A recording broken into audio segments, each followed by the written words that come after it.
어찌하여라는 제목으로 말씀을 증거하도록 하겠습니다. 오늘은 예레미야 애가의 마지막 말씀입니다. 5장은 이스라엘의 민족이 겪고 있는 고통과 절망을 하나님께 탄원하며 회복을 구하는 그런 내용을 담고 있습니다. 특별히 오늘 이 본문 말씀은 공동체의 관점에 애가 시라고 볼 수도 있고 또 이제 노래라고도 볼 수가 있어요. 그런데 이 공동체의 관점에서 합창과 같은 그런 마지막 후반부의 내용입니다. 만약에 이게 노래라고 생각을 한다면 마지막에 이제 모두가 나와서 합창을 한다라고 그렇게 보시면 돼요.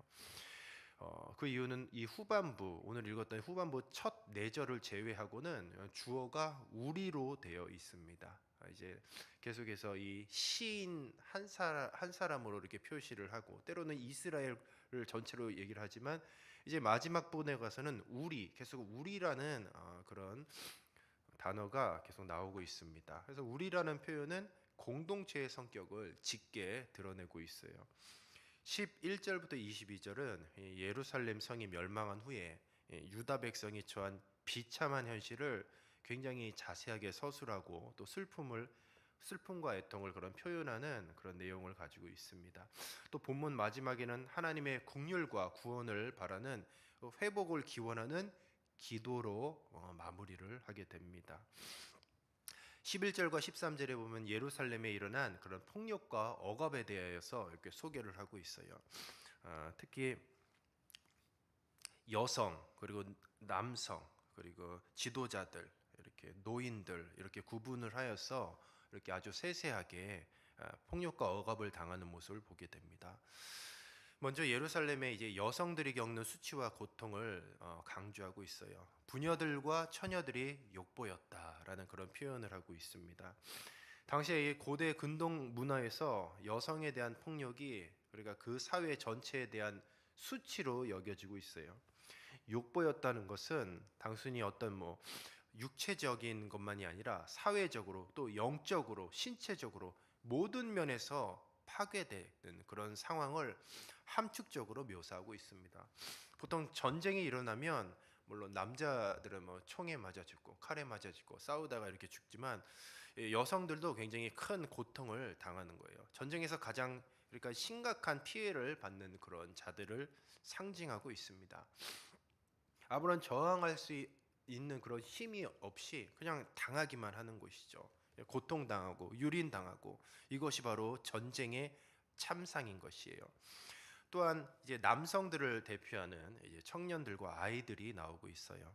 13절에 보시면 청년들이 맷돌을 지며 아이들이 나무를 지다가 엎드러지우며라고 그렇게 묘사를 하고 있습니다. 아이들까지 고된 노동을 강요받고 있는 그런 상황에 놓여 있어요. 마치 북한을 생각하시면 됩니다. 북한의 그 조그만 아이들이 등짐 질고 막 나무 하러 다니고 이런 모습들이 지금 북한의 실상이에요. 유다 백성이 얼마나 절망적인 상황에 처해 있는지를 상징적으로 보여주고 있습니다. 결국 하나님을 떠난 민족, 하나님을 떠난 이 사회는 이런 양상, 이런 모습들이 그대로 그려지게 되어 있어요. 14절과 15절에는 유다 사회의 붕괴에 대하여서 말씀하고 있습니다.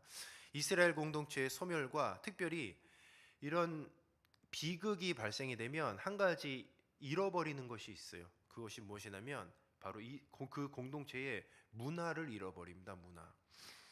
당시 사회에 성문은 어떤 역할을 감당했냐면 단순히 출입구 이상의 의미를 가지고 있었습니다. 그러니까 사람들은 성문에 모여서 재판을 열기도 했고 또 지혜를 나누기도 했으며 또 사회의 결속을 이루는 모든 어떤 공동체의 활동들을 성문 앞에서 이루어졌어요. 보통 성문 앞에는 큰 광장 같은 게 있었던 것이죠. 그래서 사회의 결속을 이루고 여러 가지 문화들이 이렇게 발생되어지는 곳이 성문이었습니다. 성문. 이 성문에 앉아있던 장로들이 사라졌다라는 것은 특별히 사회적인 질서와 지도력을 상실했음을 의미하는 거예요. 성문에 앉아있던 그러니까 장로들이라고 하면은 이 원로들 아니면 어르신들이라고 보면 돼요. 그런데 이 비극은 어른이 없다는 거예요. 어떤 공동체 안에 어른이 없다는 것은 그것은 굉장히 큰 비극입니다. 만약에 어떤 공동체에 경험이 많은 그런 어른이 없다, 아니면 원로가 없다라고 한다는 것은 굉장히 그 공동체가 잘못된 방향으로 갈 수 있는 그런 모습을 보여주는 것이죠. 우리 교회 공동체도 마찬가지예요. 물론 나이가 많으신 그런 어르신들이 많이 있죠. 원로 분들도 계시고. 그런데 이런 분들이 굉장히 중요하다는 것이요. 눈에 보이지는 않지만 질서를 잡고 있어요. 질서를. 무엇인가 우리 젊은 세대들이 어떤 일을 추진하고 하는데 어떤 혈기가 있고 젊기 때문에 그릇되고 또 잘못된 방향으로 나갈 수도 있어요. 그러면 이제 보통 막 젊은 사람들은 어떤 윗세대, 기성세대를 불편하게 생각을 합니다. 근데 절대 그런 게 아니에요. 공동체 안에서 이 원로들 아니면 이 장로들, 사회에 이렇게 질서를 잡아준다는 게 참으로 중요해요. 잘못된 방향으로 가는 것을 막아준다는 거죠. 우리는 어떤 공동체가 운영되고 저희 교회만 봐도 마찬가지입니다. 우리가 정말 무엇인가 하는 것 같고 하지만 눈에 보이지 않는 많은 것들이 있어요. 그런 것들이 이제 매끄럽게 잘 진행되기 위하여서 많으신 경험 많으신 우리 어르신 그리고 우리 성도님들이 보이지 않는 곳에서 이렇게 수고하고 애쓰는 그런 모습을 보게 됩니다. 결코 저절로 되는 것이 아닙니다. 이 경험은 정말로 귀한 것이에요. 이 공동체 안에서의 이 경험 그리고 이 나이 많으신 그런 분들이 계시다라는 것은 질서를 잡아줘요. 그러니까 공동체의 안정을 도모하게 된다라는 것이죠. 그런데 이런 참상, 그러니까 불순종으로 인하여서 하나님께서 이제는 징계하시는데 그 중에 하나가 무엇이냐면 바로 성문에 앉아 있는 장로들을 사라지게 한다라는 것이죠. 그래서 저희 교회에 원로 목사님, 원로 장로님 그리고 우리 나이 많으신 어르신들이 있는 것이 주님께서 우리 송파동교회에 주신 복인 줄로 믿습니다. 바로 하나님의 징계하는 마른 요소 중에서 그 공동체를 징계하는 것은 바로 사회의 질서, 사회적인 질서와 지도력을 이제 유지할 수 있는 그런 성문에 앉아 있는 장로들을 사라지게 한다라는 것이요.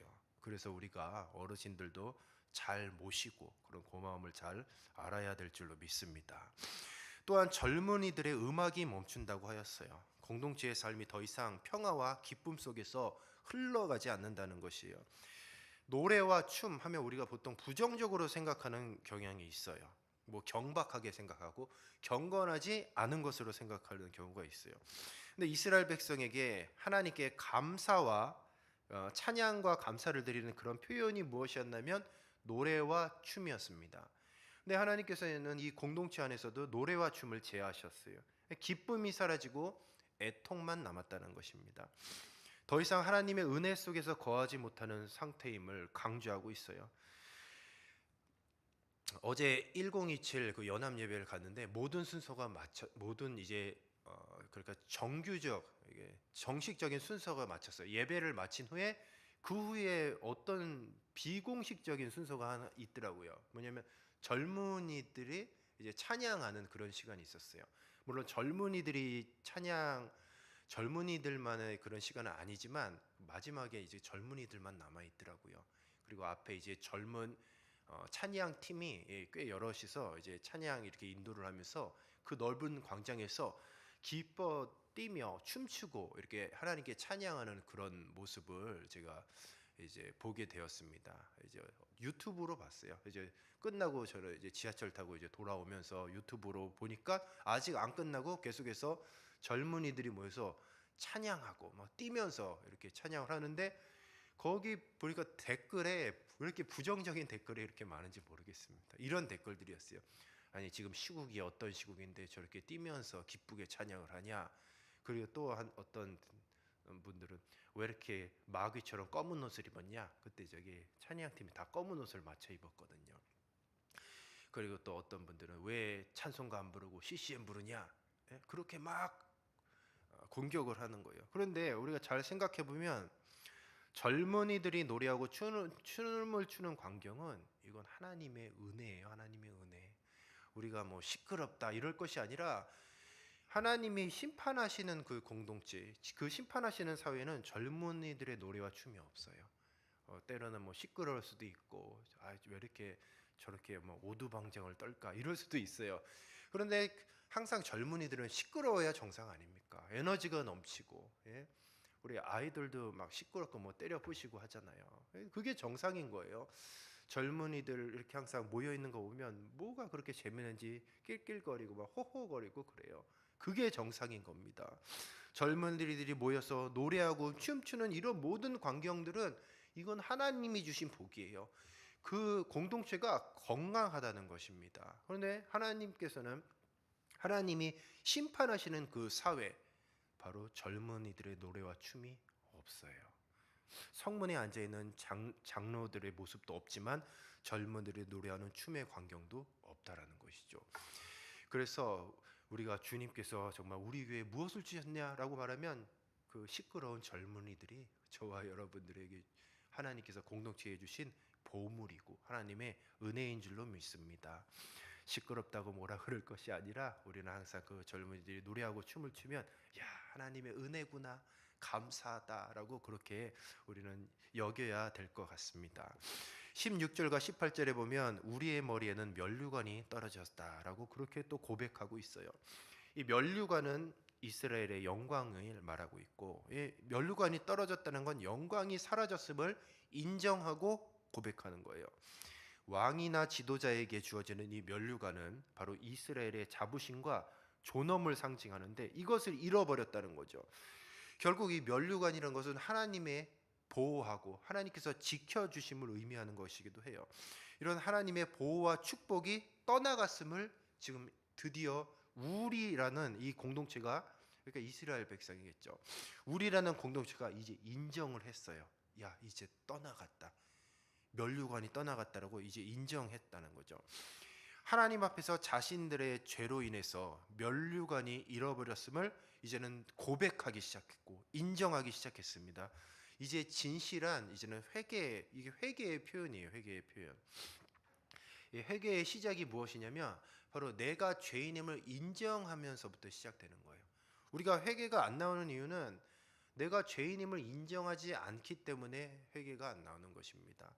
그러나 진정한 회개의 첫 발은 무엇이냐면 내 자신이 얼마나 죄인이고 내가 얼마나 하나님의 마음을 아프게 하는 그런 죄인인지를 인정하는 것인데, 바로 이 16절부터 18절에는 면류관이 떨어졌다라고 하면서 이제는 자기 자신, 그러니까 자기에 속해 있는 이 공동체가 죄가 있음을 인정하기 시작을 했던 거죠.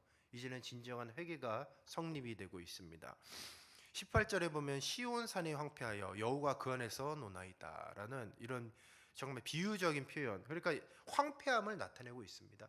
근데 이런 표현들이 시편에서도 그리고 욥기에서도 굉장히 많이 나오고 있어요. 하나님께서 징계한 그 나라 그리고 그 사회의 모습은 어떠냐? 황폐함입니다.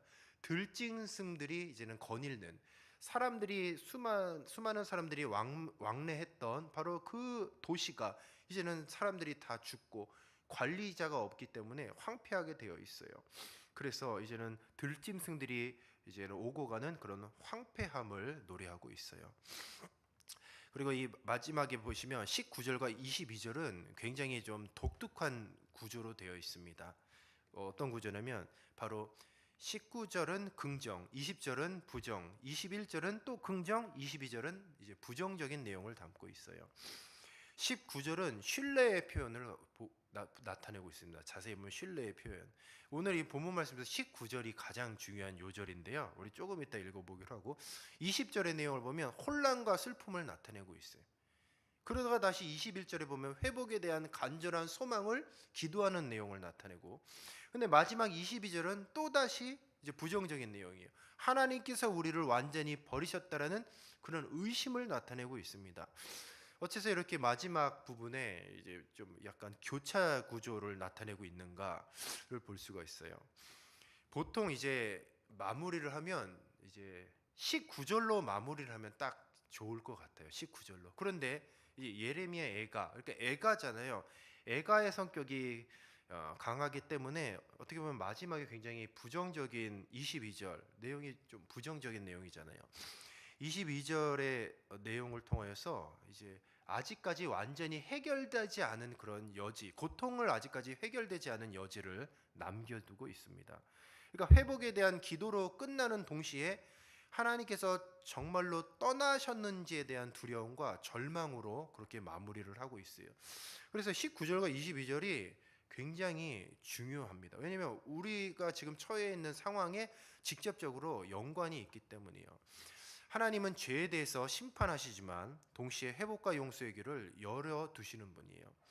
이 예레미야가 5장의 기도는 하나님의 징계 속에서도 여전히 회복의 가능성을 열어두고 있어요. 그리고 하나님은 우리를 버리지 않으셨으며 또 진실로 회개하는 자에게 은혜를 베풀어 주시는 분이라고 계속해서 고백하고 있습니다. 근데 예수님께서 십자가상에서 이제 고통 당하시고 이제는 죽으시기 이전에 무엇이 있었냐? 그래 죽으시고 부활하시기 이전에 무엇이 있었냐면 하나님의 침묵이 있었습니다. 하나님의 침묵. 예수님이 십자가에 죽으시면서 나의 하나님 어찌하여 나를 버리셨나이까? 이것은 바로 십자가상에서 아들 예수님, 독생자 예수님의 그 하나님의 침묵에 대한 그 절규예요. 하나님의 침묵에 대한 절규. 그러니까 십자가상에서 그 고통 중에서 다시 부활하시기 전까지 하나님의 침묵이 있었어요. 근데 이런 양상이 바로 기독교 역사 전체에 걸친 이런 경향성이에요, 경향성. 계속 이런 양상들이 똑같이 벌어지고 있어요. 예수님이 부활이 있기 전에 십자가의 고통과 버림받음과 죽음이 있었다는 것은 바로 저와 여러분도 마찬가지죠. 이 고통 중에서 우리가 직면하게 될 문제가 무엇이냐면 하나님의 침묵입니다. 하나님의 침묵.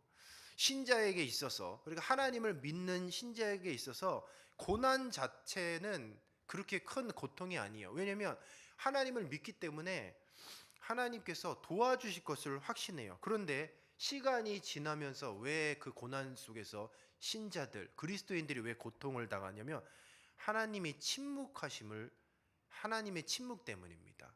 이 도와주실 때가 된 것 같은데 하나님은 틀림없이 살아서 역사하시는 분이신데 여전히 하나님은 침묵하고 계세요. 그러니까 이 하나님의 침묵이 더 고통스럽게 여겨지는 것이에요. 우리가 오늘 요절인 19절을 같이 한번 읽어보도록 하겠습니다. 19절입니다. 시작. 여호와여 주는 영원히 계시오며 주의 보좌는 대대에 이르나이다. 아멘. 이 현재의 고통 가운데에, 그리고 하나님께서는 여전히 침묵하고 계신 이 가운데에서 그러면 어떻게 우리가 나아가야 되느냐라고 할 때 19절이 바로 답을 제시해 주는 거예요. 여호와여 주는 영원히 계시오며 주의 보좌는 대대에 이르나이다. 바로 이 말씀은 하나님께서는 변함없는 분이라는 거죠. 변함없으신 하나님을 향한 믿음을 가지고 있어야 되는 것이죠. 하나님은 영원하신 분이십니다. 그리고 신실하신 분입니다. 우리가 고통 중에서도 우리가 소망을 가져야 될 근거가 바로 이 19절 말씀인 거예요. 하나님이 비록 침묵하고 계시지만 그 하나님은 영원하신 분이시고 신실하신 분이시고 우리를 버리지 아니하시는 바로 그 하나님께서는 그냥 변함없으신 그 분께서는 여전히 그 보좌에 계속 계신다라는 것이죠. 그래서 고통과 절망 속에서도 우리가 하나님을 붙들 수 있는 이유는 바로 그분이 신실하시고 영원히 변치 아니하시는 분이시기 때문이라는 거죠. 그래서 우리가 어려움과 이런 시련 가운데서도 여전히 보좌에 계시며 우리를 다스리고 계시는 그 하나님을 우리는 기억해야 할 줄로 믿습니다.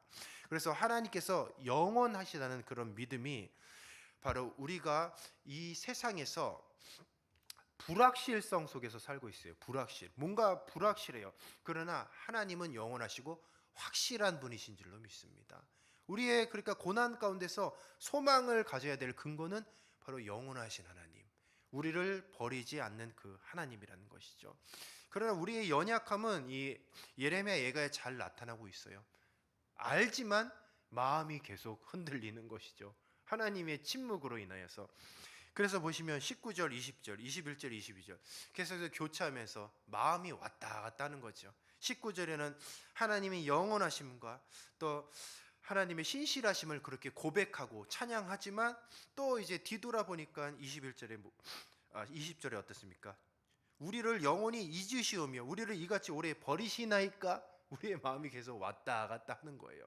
그럼에도 불구하고 19절 말씀을 먼저 이제 넣어놨잖아요. 여전히 하나님은 그 자리에 계시고 우리를 포기하지 아니하시고 반드시 우리를 고난 가운데서 건져 주실 줄로 믿습니다. 말씀을 정리하도록 하겠습니다.